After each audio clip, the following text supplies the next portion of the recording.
حضور غوث اعظم رضی اللہ تعالیٰ عنہ نے 40 سال اللہ کی عبادت کی. 40 سال.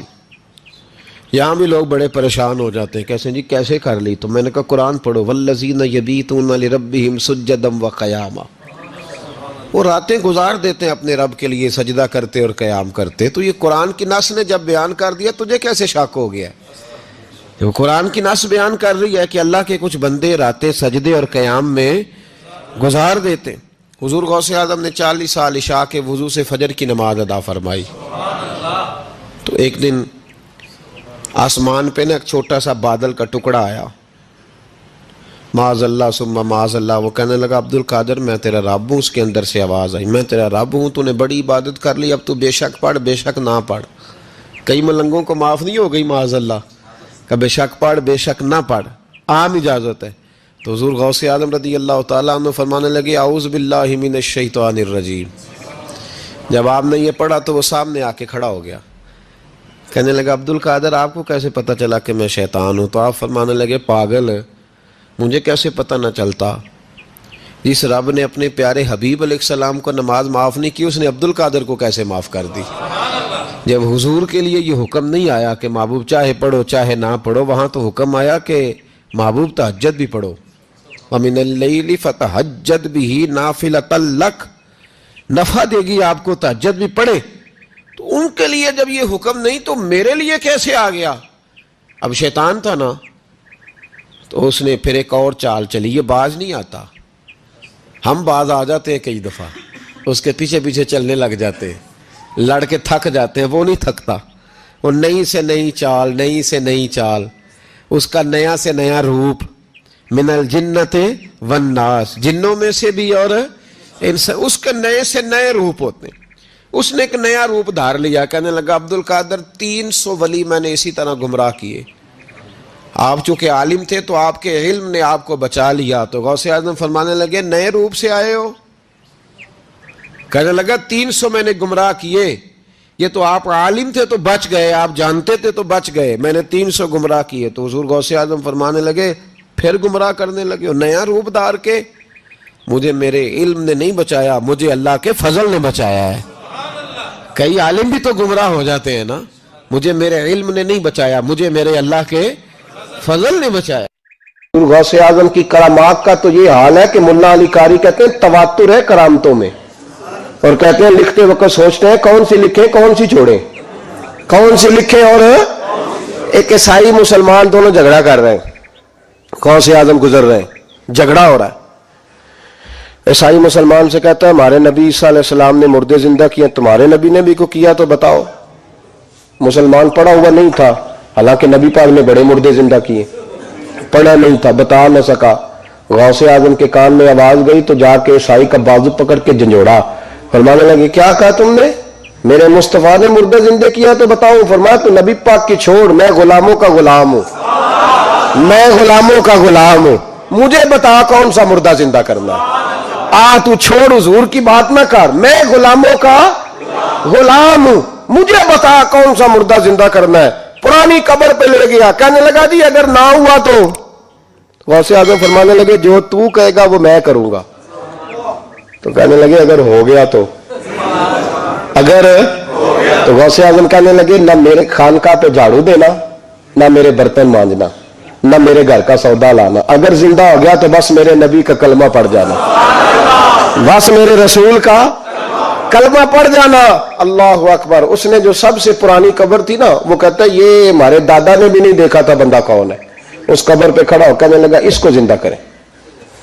تو غوث اعظم رضی اللہ تعالیٰ عنہ قبر کے سرانے کھڑے ہوئے تو دعا کرنے لگے، کہنے لگے مولا اپنے لیے نہیں تیرے رسول کے لیے. پھر فرمایا قم باذن اللہ، اٹھ اللہ کے حکم کے ساتھ. ایک عورت کلمہ پڑھتی ہوئی کھڑی ہو گئی، کھڑی ہو گئی، اور کھڑی ہو کے اس نے پہلا جملہ کہا تو کمال کر دی. کہنے لگی میرے نصیب دیکھو، میں بنی اسرائیل کی تھی، عبد القادر تیرے صدقے جاؤں، تو نے مجھے کھڑا کیا ہے تو اللہ نے مجھے مصطفیٰ کا کلمہ پڑھنے کی توفیق دے دی. تیرے قربان جاؤں عبد القادر، تیری کیا بات ہے. اب وہ بندہ دوڑ دوڑ کے غوث اعظم کے قدموں میں آیا، فرمانے لگے نا کلمہ میرے مصطفیٰ کا پڑھنا ہے، حضور کا غلام بننا ہے. او بھائیو، حضرت شیخ عبد القادر جیلانی حضور غوث اعظم رضی اللہ تعالیٰ عنہ، معمولی بات نہ سمجھنا، حضور غوث اعظم رضی اللہ تعالیٰ عنہ فرماتے ہیں میں قدم نہ لگاؤں تو اللہ ولایت ہی نہ دے۔ حضرت غوث پاک جیلانی شیخ عبد القادر رضی اللہ تعالیٰ، غوث اعظم درمیان اولیاء چو محمد درمیان انبیاء، غوث اعظم کا ولیوں میں وہی مقام ہے جو نبیوں میں رسول کریم کا مقام ہے۔ حضرت غوث پاک رضی اللہ تعالیٰ عنہ کو اللہ نے بڑے اعزازات سے نوازا۔ ایک اعزاز اللہ نے یہ دیا کہ ماں کی طرف سے حسینی ہے، باپ کی طرف سے حسنی سید، نانا بھی اللہ کے ولی، دادا بھی اللہ کے ولی، پھپھی بھی اللہ کی بہت بڑی ولی ہے، بہت بڑی ولی۔ والد گرامی، آپ نے وہ سیب والا واقعہ تو بڑا ہی سنا ہوا ہے، اس طرف تو میں نہیں جاتا۔ ماں بھی اللہ کی بہت بڑی ولی ہے۔ یہ اللہ نا اسباب بناتا ہے، خود ماحول بناتا ہے۔ آپ کے جو والد گرامی تھے ان کا نام تھا ابو صالح سید موسیٰ جنگی دوست رحمت اللہ علیہ۔ بادشاہ کے کچھ سپاہی تھے جو مٹکے اٹھا کے جا رہے تھے، اور مٹکے تھے شراب کے بھرے ہوئے، مٹکے اٹھا کے جا رہے تھے۔ حضرت سید محمد موسیٰ جنگی دوست رحمت اللہ علیہ بھی قریب سے گزرے۔ یہ کیا ہے بھائی؟ بدبو سے سمجھ تو گئے، تصدیق کے لیے پوچھا کیا ہے؟ انہوں نے کہا جناب یہ بادشاہ کا سامان لے کے جا رہے ہیں۔ آپ تو جھنڈے والی گاڑی کو ویسے نہیں نہ پوچھ سکتے، سوال ہی نہیں پیدا ہوتا۔ آپ چونکہ جمہوری لوگ ہیں، آپ نے تو بس دفتر بنانا ہے، جب الیکشن ہوگا نا اپنے دروازے کے سامنے سارے محلے سے لڑائی لینی ہے کہ ووٹ میرے آکے دیں، پھر ٹھیک 1.5 مہینے کے بعد سجدہ صاف بھی کر جاتے ہیں، بندہ غلط سی میں نے پتہ ہی نہیں لگا۔ تو یہ پہلے سوچنا تھا تھوڑا سا، ایسے ہی بلا وجہ الیکشن تو روز کبھی کبھی آئے گا، تو ہم نے ایک جگہ تو روز رہنا، ایک دوسروں سے جھگڑے کرنا اور معاذ اللہ تعالیٰ غیبتیں کرنا، عزتیں اچھالنا، یہ مسلمان کا شیوا نہیں ہے۔ حضرت غوث پاک کے والد نے پوچھا کیا لے کے جا رہے؟ بادشاہ کا سامان ہے جی۔ ہاتھ میں ڈنڈا تھا، 3 مٹکے تھے شراب کے بھرے ہوئے، زور سے ایک ایک ڈنڈا مٹکوں پہ مارا تو مٹکے ان کے سروں پہ ٹوٹ گئے۔ بادشاہ سلامت، ہم ساری تقریباً بادشاہ سلامت ہوتے ہیں، یہ کسی کی جرت ہے مطلب میرے گھر کے معاملے میں مداخلت کرے ہو، پھر بادشاہ ہو۔ لوگوں نے جا کے بڑی غیبتیں کی، بڑی بڑی کہانیاں سنائیں۔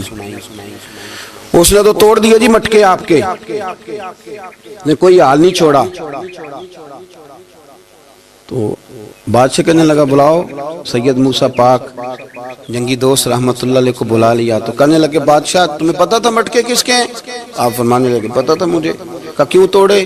فرمایا اس لیے توڑے کہ مجھے تیرے اوپر رحم آ گیا تھا، تو اگر شراب پیے گا تو دوزخ میں جلے گا، مجھے رحم آیا تھا میں نے توڑ ڈالے۔ تو کہنے لگا آپ کون ہیں؟ تو آپ فرمانے لگے میں محتسب ہوں، میری حساب کتاب لینے کی ڈیوٹی ہے، محتسب ہوں، غلط آدمی کا حساب کروں گا۔ تو بادشاہ کہنے لگا کس نے ڈیوٹی لگائی آپ کی؟ فرمانے لگے میری ڈیوٹی میرے رب کریم نے لگائی ہے، میری ڈیوٹی اللہ نے لگائی۔ تأمرون بالمعروف وتنہون عن المنکر، مسلمان کے ذمے ہے اچھائی کا حکم دے گا، برائی سے روکے گا، یہ ذمہ داری ہے میری، اللہ نے ڈیوٹی لگائی ہے۔ بادشاہ پہ اتنا روب طاری ہوا کہ کہنے لگا حضور آپ کی بڑی مہربانی، آپ نے یہ کام کیا۔ کہنے لگا جناب اگر آپ اجازت دیں تو میں بھی آپ کو محتسب نہ بنا دوں، آپ میرے وزیر بن جائیں، کوئی بندہ اس طرح کا کام کرے تو اسے روکیں۔ تو آپ فرمانے لگے نہیں، تو اپنی نوکری سنبھال کے رکھ، جسے اللہ ڈیوٹی پہ لگائے اسے پھر بندوں کی ڈیوٹیاں نہیں کرنی چاہیے۔ یہ اعزاز اللہ نے انہیں دیا، یہ شان رب کریم نے عطا فرمائی۔ ان کے صاحبزادے تھے حضرت غوث پاک جیلانی رضی اللہ تعالی عنہ۔ اللہ تعالیٰ نے جب کسی شخص سے کام لینا ہوتا ہے تو اللہ اس کے لیے اسباب بھی خود ہی پیدا کر دیتا ہے۔ علامہ اقبال اپنے استاد کی بڑی قدر کرتے تھے، شمس العلماء کی۔ تو ایک دن حضرت شمس العلماء سے کہنے لگے استاد جی آپ کی مہربانی سے پڑھ گیا ہوں۔ تو فرمانے لگے پتر تیری کلاس میں تو 250 لڑکا تھا، میری مہربانی تو سب پہ تھی، پر سارے تو اقبال نہیں نہ بنے۔ فرمانے لگے تیرے اندر بھی کوئی خوبی تھی، اس کی وجہ سے اللہ نے تجھے یہ اعزاز، کوئی چیز تیرے اندر بھی۔ اللہ تعالیٰ جب کسی بندے کو نوازتا ہے نا تو بندہ بھی محنت کرتا ہے، لیکن اس کی محنت سے زیادہ اللہ کے فضل کا دخل ہوتا ہے۔ تو بندے کئی دفعہ کہنے لگ جاتے ہیں بڑی مشقت کی، بڑی محنت کی، کچھ بھی نہیں ہوتا، زیادہ اللہ کے فضل کا انحصار ہوتا ہے۔ رب جیسے چاہتا ہے ویسے فیصلے دیتا ہے۔ آپ فرماتے ہیں کہ میں چھوٹا سا تھا، والد انتقال کر گئے، والدہ تھی میری اور ہم 2 بھائی تھے۔ فرماتے ہیں بچے کھیلنے کے لیے نکلے تو میں بھی ان کے پیچھے کھیلنے نکل گیا۔ ایک بیل بچوں کے قابو آ گیا، تو بچوں کے قابو کو چیز آ جائے تو پھر وہ اس کا جو حال ہوتا ہے وہ تو ہمیں پتہ ہی، ہم سارے بچے رہ چکے ہیں۔ تو کہتے ہیں وہ بیل قابو آ گیا، کوئی اس کے کان چھیڑتا، کوئی اس کی دم چھیڑتا، کوئی اس کے سینگ چھیڑتا، کوئی کسی جگہ سے اسے تنگ کرتا۔ مختلف بچے اس کو نا دم سے پکڑ کے ہلاتے، بیل بھاگتا۔ حضور غوث پاک فرماتے میں بھی آگے بڑھا، اور میں نے جب اس کی دم پکڑ کے ہلائی تو بیل نے میری طرف منہ کیا اور کہنے لگا عبد القادر تو نانا ایسے کر، بول کے کہنے لگا تو نانا ایسے کر، تجھے رب نے ان کاموں کے لیے پیدا نہیں فرمایا۔ آپ فرماتے مجھے اتنا خوف طاری ہوا، بیل کو بولتے دیکھا تھا پہلی دفعہ، بیل کو۔ اب میرے سنی کو بھی دلیلوں کی ضرورت ہوتی ہے، دلیل نہ دیں، کسی بزرگ کی بات سنائیں تو سنی بھی تھوڑا تھوڑا دائیں بائیں دیکھتا ہے۔ یہ شور ایسا ہوا ہے نا، پراپوگنڈا ایسا ہے۔ میں حدیث پاک سنا دیتا ہوں۔ رسول کریم صلی اللہ تعالی علیہ وآلہ وسلم فرماتے ہیں ایک شخص نے بیل پہ سواری کر لی تھی۔ بیل سواری کے لیے نہیں پیدا کیا گیا، سواری کے لیے اونٹ ہیں، خچر ہیں، گھوڑے ہیں، گدھے ہیں، بیل کھیتی باڑی کے لیے۔ اس شخص نے جب بیل پہ سواری کی تو بیل پیچھے مڑ کے دیکھنے لگا اور کہنے لگا یار تو بڑا بے وقوف ہے، بول کے کہنے لگا مجھے اللہ نے سواری کے لیے نہیں پیدا کیا، میرے سے وہ کام لے جس لیے میں پیدا کیا گیا ہوں۔ تو بندہ ڈر گیا، کہنے لگا بڑی حیرانگی والی بات نہیں کہ بیل بولتا ہے، تو بیل پھر بول پڑا۔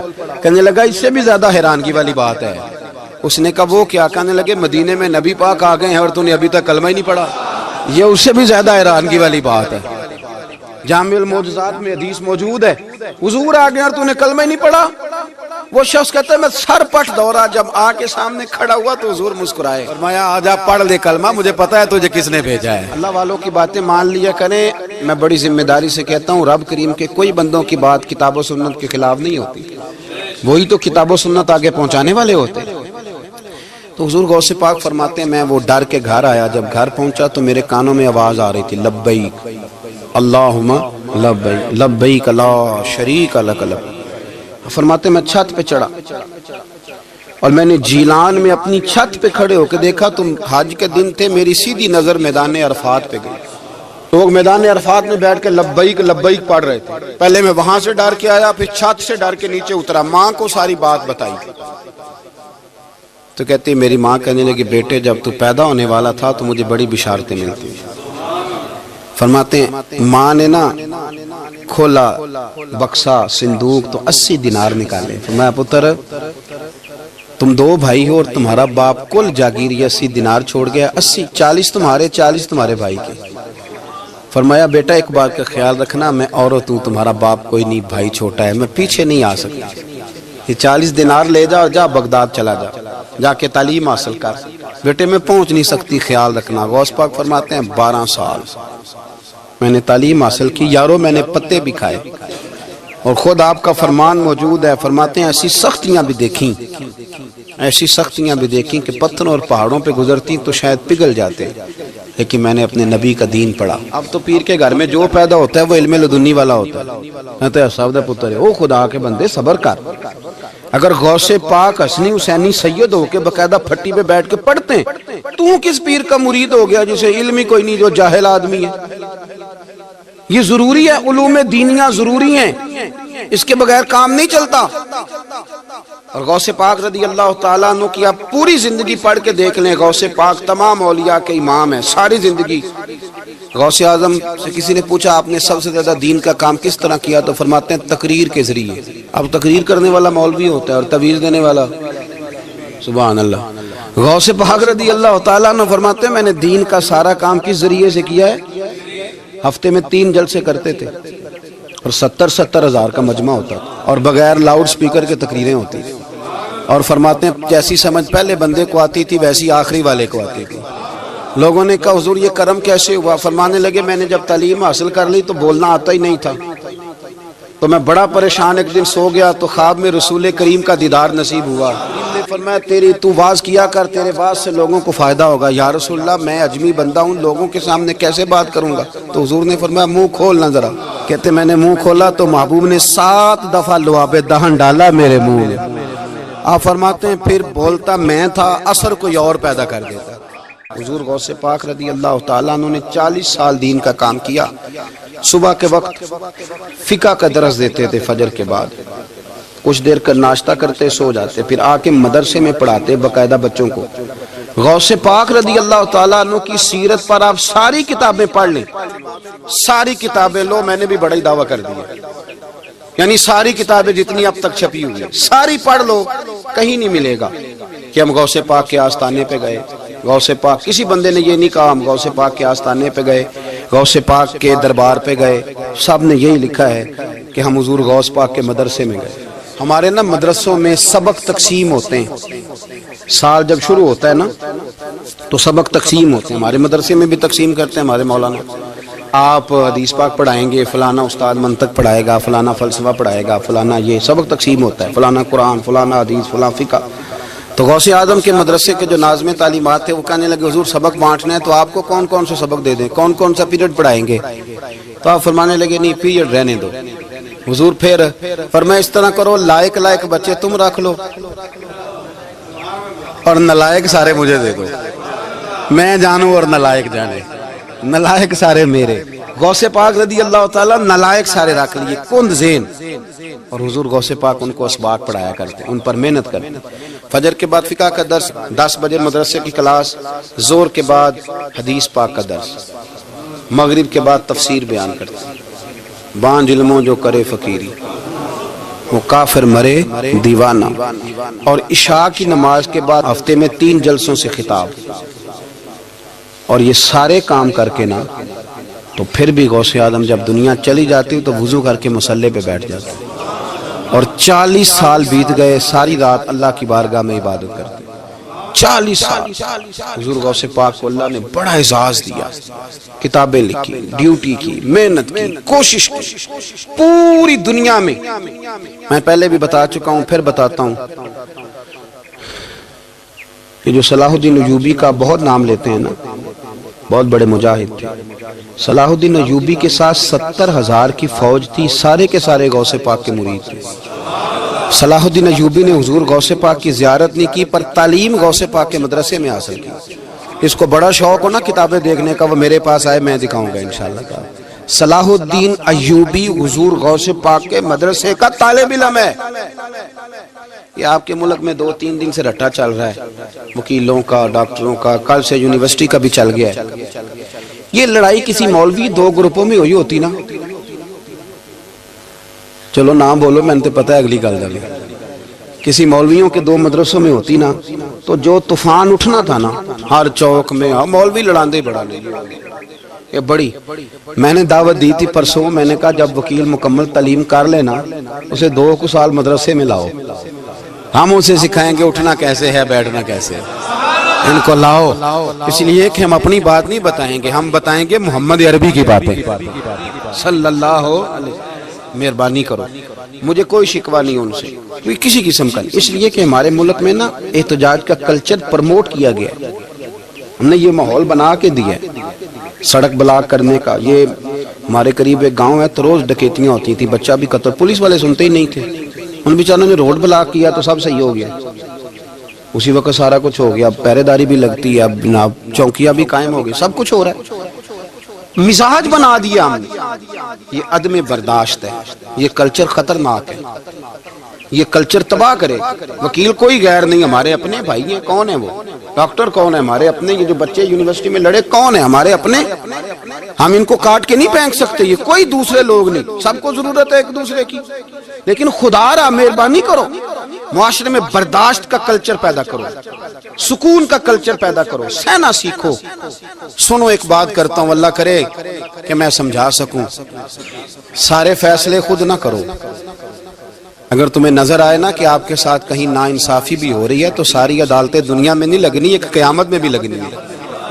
ہاں امام حسن کو زہر دے دیا گیا تو امام حسین کہنے لگے بھائی بتاؤ کس نے دیا ہے؟ فرمایا حسین اگر وہی وہ نہیں جس پر مجھے شک ہے تو میں کسی آدمی کا بلا وجہ تمہیں نام کیوں بتا دوں؟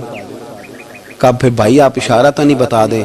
تو فرمایا حسین اگر وہی ہے نا جس پر مجھے شک ہے تو پھر بھی میں نے فیصلہ اپنے رب پہ چھوڑ دیا، فرمایا میرے رب سے زیادہ بہتر فیصلے کرنے والا کوئی موجود، کچھ فیصلے اللہ پہ چھوڑ دو، آپ یقین کریں آپ کو بڑا ہی مزہ آئے گا، آپ کو سکون آئے گا زندگی میں، کچھ فیصلے اللہ پہ چھوڑو، برداشت کا کلچر پروموٹ کریں اس وطن کے اندر، یہ بڑا پیارا ملک ہے، اس میں برداشت کا کلچر پیدا کریں۔ وکیل کو ہر وقت ڈاکٹر کی ضرورت ہے، ڈاکٹر کو ہر وقت وکیل کی ضرورت ہے، ہم ایک دوسرے کے بغیر دیکھیں نا، میں نے آئین بھی رکھا ہوا ہے پاکستان کا، لیکن اس کے باوجود کوئی مسئلہ بن جائے تو میں کسی وکیل صاحب کو فون کرتا ہوں، میرے دوست ہیں، میں پوچھتا ہوں کہ یار یہ مسئلہ ہے، اس کا کیا حل ہے، ہم مل کے رہتے ہیں معاشرے میں، برداشت کے کلچر کو پروموٹ کریں، پیار کریں، محبت بانٹیں، یہ وطن ہے، اس کو مل کے سنواریں گے تو انشاءاللہ تعالی یہ رسول اللہ کے دین کا قلعہ بنے گا بڑا مضبوط، اس سے پیار کریں، مثبت غلط بات ہے تو اس کو آپ سمجھائیں، اس پر تبلیغ کریں،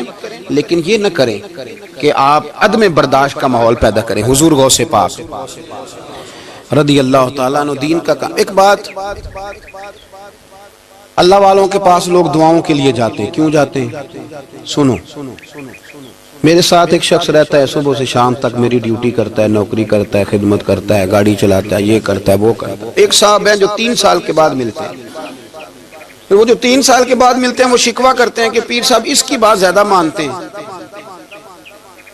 تو پیر صاحب اب کدھر جائیں، یہ سارا دن پیر صاحب کی مانتا ہے، نہیں سمجھ آ رہی ہے آپ کو بات؟ یہ مزاج ہے نا جی، ایک بندہ سارا دن دنیا داری کرے، مال کمائے، پتہ نہیں جھوٹ بولے، بڑا کچھ کرے، اور ایک اللہ کا ولی جو اپنا بنائے کچھ نہ، سارا دن رسول اللہ کی باتیں کرے، سارا دن اللہ کے دین کی خدمت کرے، اور بھائی وہ جب ہاتھ اٹھاتا ہے نا تو پھر اللہ اس کی بات کو قبول کرتا ہے۔ کچھ میرے خاص ہیں، کچھ تیرے خاص ہیں، تو کچھ رب کے بھی خاص ہیں، اور اس پر بھی میں پہلے آیت پڑھ لوں گا تاکہ دلیل مضبوط ہو جائے۔ اللہ فرماتے ہیں واللہ یختص برحمتہ من یشاء، فرمایا میں نے کچھ بندوں کو اپنی رحمت سے اپنا خاص بنا لیا، کچھ بندے اللہ کے بس اللہ کی بارگاہ میں وہ دعائیں کرتے ہیں تو اللہ قبول فرما لیتا ہے، پتر اللہ ہی دیتا ہے، لیکن اللہ کا ولی دعا تو کر سکتا ہے نا، اللہ کا ولی، میری بات کی سمجھ آ رہی ہے؟ بیٹا کون دیتا ہے؟ اللہ۔ حضرت محدث اعظم رحمۃ اللہ علیہ کے پاس ایک شخص نے آ کے کہا جی ولی اللہ بیٹا دے سکتا ہے؟ آپ فرمانے لگے ولی اللہ اللہ سے ملا سکتا ہے؟ جی وہ تو ہے ہی ولی اللہ، تو اس نے ملا دینا ہے، تو فرمایا جو اللہ سے ملا دے بیٹا تو چھوٹی سی بات ہے، تو دیکھ نہ کہ جو اللہ تک تجھے لے گیا تو پھر پتر پیچھے رہ گیا، لیکن بیٹا دیتا کون ہے؟ بول کے بتائیں، بول کے اللہ دیتا ہے۔ دعا کون کرتا ہے؟ اللہ کا ولی دعا کر دیتا ہے۔ بی بی آ گئی روتی ہوئی غوث پاک کے پاس، کہنے لگی 6 بیٹیاں ہیں، خامد اور سسر کہتے ہیں کہ 7ویں بھی بیٹی ہوئی تو طلاق دے دیں گے۔ تھوڑا سا اگر بندہ مالدار بھی ہو تو پھر وہ ہمارا دماغ جہاں مرضی چلتا ہے نا جی، یہ جہالت آج بھی بہت ساری جگہوں پہ پائی جاتی ہے۔ تہذیب سکھاتی ہے جینے کا سلیقہ، تعلیم سے جاہل کی جہالت نہیں جاتی۔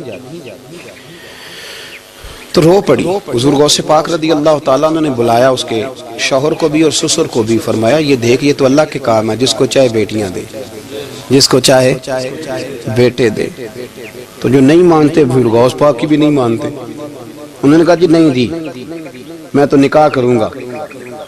چلے گئے تو غوث پاک کی بارگاہ میں وہ بیٹی اور اس کا باپ اور اس کی ماں پھر آئے، کہنے لگے حضور مہربانی فرمائیں۔ پھر اللہ کے ولیوں کے پاس ایک قوت ہوتی ہے جس کا نام مصلی ہے، مصلی بہت بڑی طاقت، بہت بڑی۔ حضور نے فرمایا دعا صلاح المومن، فرمایا دعا مومن کا ہتھیار ہے، یہ مومن جب ہاتھ اٹھاتا ہے تو پھر عرش کا مالک دروازے کھول دیتا ہے کرم کے۔ حضور غوث پاک نے مصلی بچھا لیا اور رو پڑے، کہنے لگے مالک کریم اس بی بی کے دل میں کس نے بات ڈالی تھی کہ عبد القادر کے دروازے پہ جا؟ دیکھیں منانے کا انداز، منانا آتا ہے نا، اللہ کس نے اس کے دل میں بات ڈالی کہ عبد القادر کے دروازے جا؟ کس نے ڈالی؟ اور مالک اگر تو نہیں ڈالی تھی تو کیا تو اب اپنے عبد القادر کو رسوا کرے گا؟ اگر تو نہیں بھیجا ہے کہ ادھر جا تو اب تو رسوا کرے گا؟ حضور غوث پاک رضی اللہ تعالیٰ نے دعا مانگ کے چہرے پہ ہاتھ پھیرے، بچی کے سر پہ ہاتھ رکھا، فرمانے لگے پتر جا، مجھے امید ہے اللہ نے 6 بیٹیاں دی ہیں تو 7 بیٹے بھی عطا فرمائے گا۔ تو بی بی کہتی ہے پھر رب نے فضل فرمایا اور 7 ہی بیٹے عطا فرمائے، پھر 7 ہی بیٹے رب کریم نے دیے۔ تو جو اللہ کی مانتا پھر اللہ بھی اس کی، تو اس میں اختلاف کی کیا بات ہے؟ یہ سادی سی بات ہے۔ ایک بغداد کا سوداگر تھا، بڑا مالدار تھا۔ ایک دن اس نے بغداد کے سارے علماء اور مشائخ کی دعوت پکائی تو غوث پاک کے پاس بھی آیا، کہنے لگا حضور شام کا کھانا ہے۔ آپ نے اس کا چہرہ دیکھا تو وہ رو پڑا، کہنے لگا بغداد کے پیر انکار نہ کرنا۔ آپ نے فرمایا تو جا میں آؤں گا۔ شاگرد مرید کہنے لگے حضرت جی آپ بڑی مشغولیت تھی شام کو، فرمایا اتنا بڑا آدمی جب رو پڑتا ہے تو لگتا ہے بڑا مجبور ہے، چلیں گے۔ شام کو جب اس کے دروازے پہ گئے تو کھانا بھی اس نے چنا تو ساتھ اس نے ایک ٹوکرا ایک صندوق بھی لا کے رکھا، اوپر سے خالی۔ جب غوث پاک نے اٹھ کے دیکھا تو اندر اس سوداگر کا بیٹا، اس تاجر کا بیٹا، دونوں ٹانگوں سے معذور، دونوں ہاتھوں سے معذور، ایک ہی بیٹا اپاہج ہے۔ وہ تاجر رو پڑا، کہنے لگا حضور بڑی دنیا جانتی ہے، بڑا مال ہے، پر جب تنہا بیٹھتا ہوں تو کھول کے روتا ہوں۔ وہ بے نیاز ہے نا، ساری زندگی کے بعد ایک بیٹا دیا تو وہ بھی اپاہج ہے۔ حضور بال سفید ہو گئے، لوگوں کی اولاد بڑھاپے کا سہارا بنتی ہے، میں بوڑھے وقت میں اس کو اٹھا کے پیشاب پخانے کے لیے لے کے جاتا ہوں۔ بغداد کے عبد القادر سنا ہے جب تو دعا مانگتا ہے تو رب قبول فرما لیتا ہے، تو مہربانی فرما اگر میرا پتر ٹھیک ہو جائے، میرا زور کوئی نہیں، مالک بے نیاز ہی بڑا ہے، اگر مہربانی ہو جائے۔ تو غوث پاک نے پھر مصلی بچھایا، مصلی بچھا کے کہنے لگے مالک تو اپنے بندوں کے دل میری طرف کیوں موڑتا ہے، اور اگر موڑتا ہے تو پھر رحمت کی نظر فرما، بندہ نوازی فرما۔ ایک باپ اتنے رو رو کے آنسو بہا رہا ہے تو کرم نوازی فرما۔ حضور غوث پاک نے ابھی چہرے پر ہاتھ نہیں پھیرے کہ بچہ اللہ اکبر کہتا ہوا صندوق سے باہر نکل آیا۔ اللہ تبارک و تعالیٰ نے نا ہمارے محبوب کریم علیہ السلام کو دنیا میں بھیجا تو فرمایا یا ایھا الناس قد جاءکم برہان من ربکم، اے لوگوں تمہارے پاس تمہارے رب کی دلیل آ گئی۔ اللہ تبارک و تعالیٰ نے محبوب پاک علیہ السلام کو سراپا دلیل بنا کے بھیجا۔ باقی انبیاء کرام علیہم السلام کے پاس بھی اپنی نبوت کے دلائل کے طور پر بے شمار معجزات تھے، اور حضور کریم علیہ السلام کے تو پورے وجود کو ہی اللہ نے معجزہ بنائے۔ اور نبی پاک صلی اللہ تعالیٰ علیہ وآلہ وسلم کی نبوت کی دلیلیں، حضور کے رسالت کے مستحکم دلائل جگہ جگہ آپ کو ملیں گے۔ سب سے پہلی چیز تو یہ سمجھنے والی ہے کہ نبی پاک علیہ السلام نے جس چیز کو سب سے پہلے اپنی نبوت کی دلیل کے طور پر بیان فرمایا وہ حضور کا کردار ہے، سیرت ہے، عمل ہے، حضور کا لوگوں کے ساتھ رویہ ہے۔ نبی پاک علیہ السلام کی تبلیغ کے 3 دور ہیں۔ ایک تو حضور نے اپنے قول سے تبلیغ فرمائی، وہ 40 سال کی عمر سے محبوب نے اعلان فرمایا اور تبلیغ کی، اور ایک نبی پاک صلی اللہ تعالیٰ علیہ وسلم بالواسطہ حضور کی تبلیغ ہے جو آج تک جاری ہے۔ امت کے علماء، مشائخ، مبلغین حضور کے دین کو آگے پھیلا رہے ہیں، تو دراصل یہ بھی تبلیغ رسول پاک علیہ السلام ہی کی تبلیغ۔ اور ایک حضور کی تبلیغ کا دور ہے، حضور کی پیدائش سے لے کر ولادت مبارکہ سے لے کر حضور علیہ السلام کے اعلان نبوت تک۔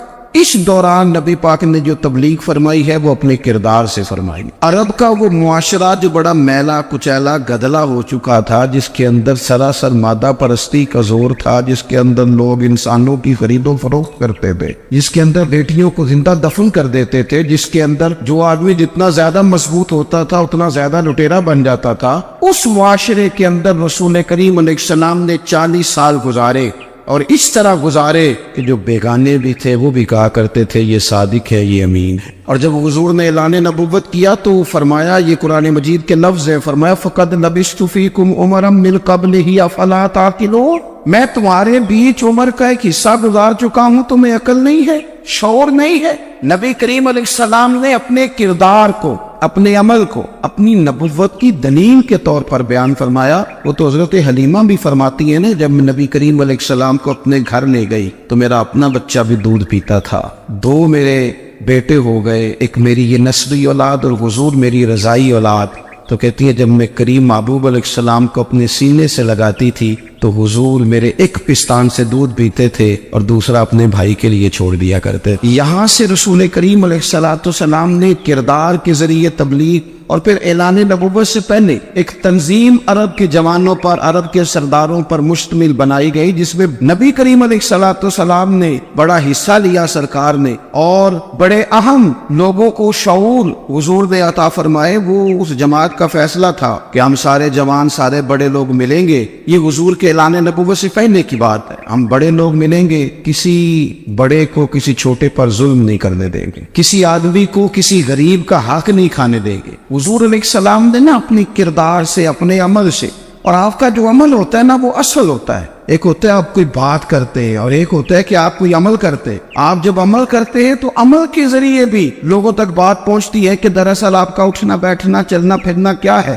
میرے رسول کریم علیہ الصلوۃ والسلام کا اٹھنا بھی ایک نبی کا، بیٹھنا بھی ایک نبی کا، بات کرنا بھی ایک نبی کا، معاملات زندگی کرنا بھی ایک نبی کا، لین دین کرنا بھی ایک نبی کا۔ ایک شخص کہتے ہیں میں نے اعلان نبوت سے پہلے حضور علیہ السلام سے کوئی چیز خریدی تھی اور میں نے عرض کیا تو آپ یہاں تشریف رکھے، میں پیسے لے کے آتا ہوں، میں 3 دن کے بعد آیا۔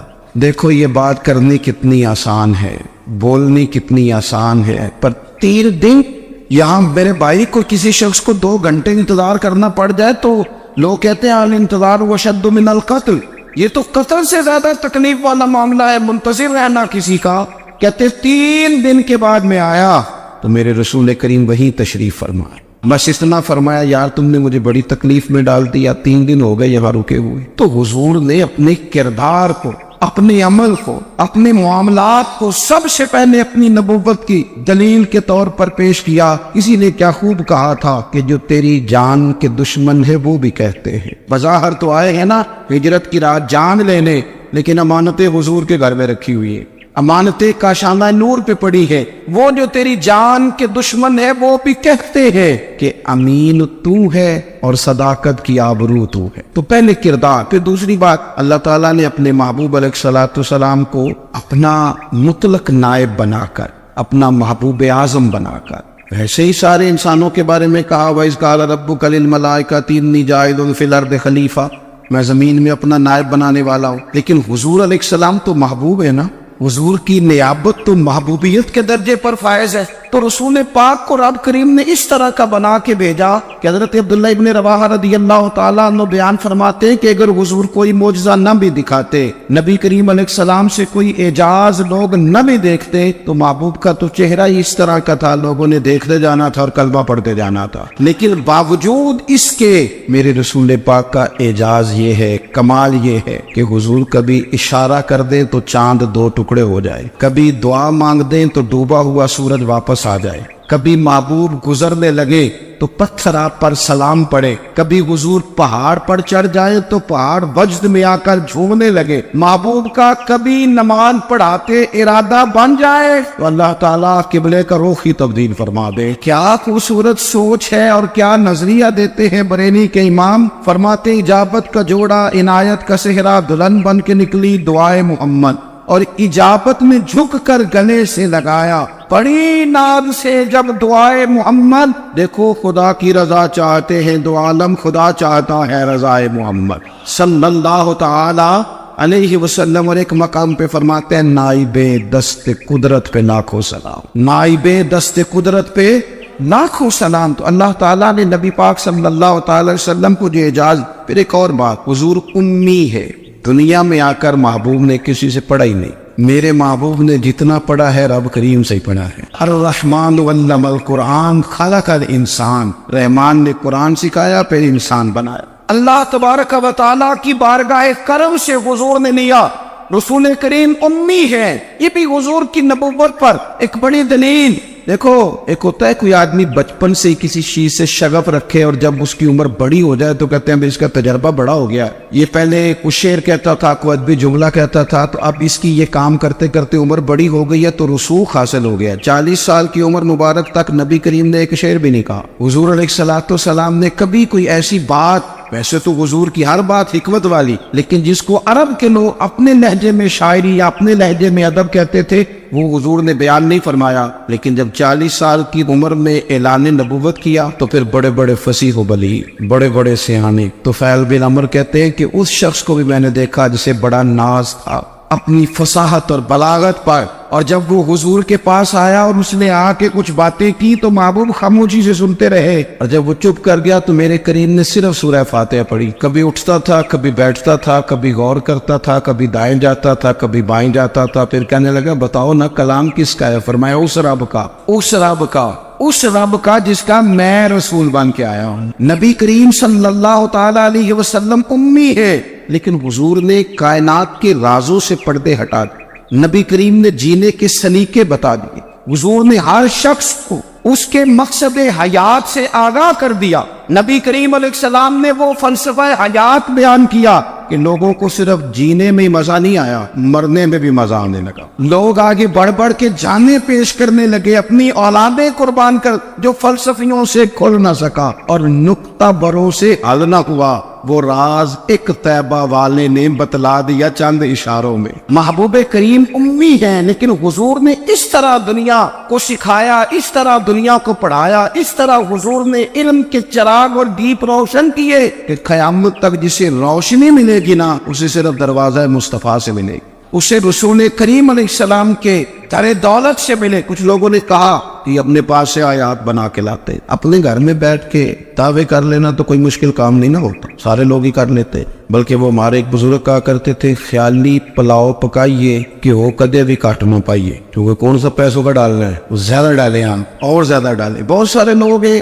آج بھی، کچھ لبرل ہیں بیچارے، کچھ دین بیزار طبقہ ہے، وہ کہتے ہیں جناب ہمیں تو جدید باتیں بتائیں، ہمیں تو نئے اسلوب کے مطابق لے کے چلے، ہمیں تو بھائی سن. میرے نبی پاک علیہ السلام نے فرمایا میرا قرآن کبھی پرانا نہیں ہو، اسے پڑھ کے دیکھ، اس کی جدت کا حسن دیکھ، یہ تو کھلا ہوا باغ ہے. تو ایک دفعہ اس کے قریب آئے گا تو خوشبو ملے گی، دوسری دفعہ آئے گا تو اس سے زیادہ تازی ملے گی. ایک دفعہ پھل کھائے گا تو مزیدار ہوگا، دوسرا کھائے گا ہو سکتا ہے شکل ملتی جلتی ہو لیکن ذائقہ بڑا نرالا ہوگا. تو تو صحیح نا. جب کچھ لوگوں نے کہا یہ خود سے بنا کے آیات لاتے ہیں تو فرمایا وَإِن كُنتُمْ فِي رَيْبٍ مِّمَّا نَزَّلْنَا عَلَىٰ عَبْدِنَا فَأْتُوا بِسُورَةٍ، اگر تمہیں کوئی شک ہے اس میں جو ہم نے اپنے بندہ خاص میں نازل کیا ہے تو تم بھی اس جیسی ایک آیت بنا کے لاؤ. اور چلو چیلنج کھلا دے دیا، فرما وَادْعُوا شُهَدَاءَكُم مِّن دُونِ اللَّهِ، اللہ اور اللہ والوں کو چھوڑ دو. تفسیری ترجمہ عرض کر رہا ہوں، یعنی صحابہ کو چھوڑ دو، حضور کے ماننے والوں کو چھوڑ دو، باقی ساری دنیا کے کافر اکٹھے ہو جاؤ،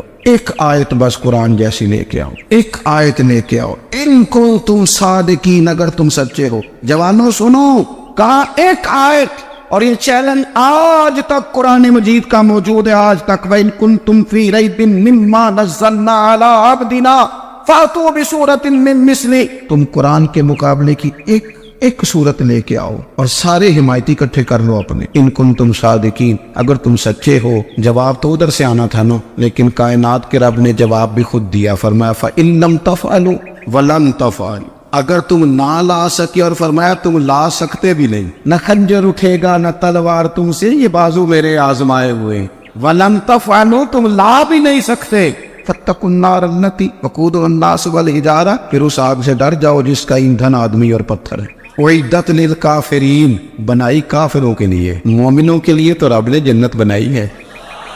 اعدت للکافرین، یہ دوزخ اللہ نے کن کے لیے بنائی ہے؟ اعدت للکافرین کہتا ہے کافر کے لیے بنایا. تو اللہ تبارک و تعالیٰ نے میرے رسول پاک صلی اللہ تعالیٰ علیہ وسلم کو وہ کتاب عطا فرمائی، اور پھر حضور کی فصاحت و بلاغت، معرفت. دیکھو ایک ہوتا ہے گھنٹوں باتیں کرنا، ایک ہوتا ہے کئی والیم پر مشتمل، کئی جلدوں پر مشتمل کتب کا لکھنا، اور ایک ہوتا ہے کسی بندے کا ایک بات کرنا اور سامنے والے کی طبیعت کو اتنا جگا دینا کہ اگلی بات فوراً ہی اس کی سمجھ میں آ جائے. اور حضور نہ کسی کی انا کو نہیں جگاتے. ہم بعض اوقات کسی سے خطاب کرتے ہیں، بات کرتے ہیں تو سامنے والے کی انا کو جگا دیتے ہیں، ٹھیس پہنچاتے ہیں. وہ کہتا ہے چل پھر تگڑا ہو جائے میں بھی آیا. حضور انا نہیں جگاتے تھے، میرے نبی پاک ضمیر جگاتے تھے تاکہ وہ شخص فیض حاصل کر سکے، اسے کچھ ملے.